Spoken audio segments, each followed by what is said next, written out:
Welcome friends. Tense को verb के form से आसानी से पहचानें।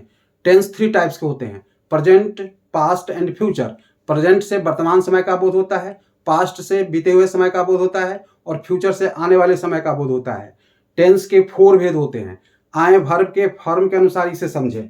वर्ब के फर्स्ट फॉर्म और फिफ्थ फॉर्म को प्रेजेंट इंडेफिनिट कहते हैं, सेकेंड फॉर्म को पास्ट इंडेफिनिट कहते हैं, थर्ड फॉर्म को परफेक्ट कहते हैं और फोर्थ फॉर्म को कंटिन्यूअस कहते हैं।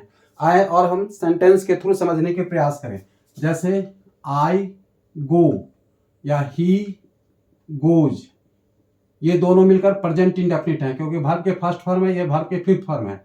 यहाँ देखिए ही वेंट, यहाँ वर्ब के सेकेंड फॉर्म आया है तो इसे हम पास्ट इंडेफिनिट कहेंगे।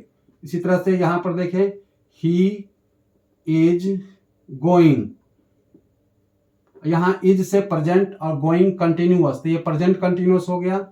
इसी तरह से ही हैज गॉन, तो हैज प्रेजेंट है और गॉन परफेक्ट है तो ये प्रेजेंट परफेक्ट हो गया।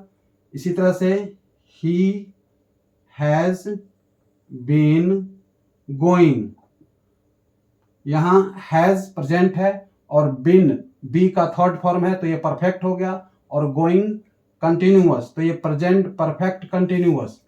इसी तरह से यहां देखें ही वाज गोइंग, तो वाज पास्ट है और गोइंग कंटिन्यूअस, तो ये पास्ट कंटिन्यूअस हो गया।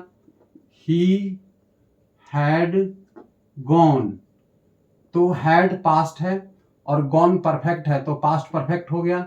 इसी तरह से ही हैड बीन गोइंग, यहां पर हैड पास्ट है और बीन परफेक्ट है, गोइंग कंटिन्यूअस, तो पास्ट परफेक्ट कंटिन्यूअस हो गया। इस तरह से ही विल गो, विल फ्यूचर है और गो फर्स्ट फॉर्म है तो इंडेफिनिट, तो फ्यूचर इंडेफिनिट हो गया।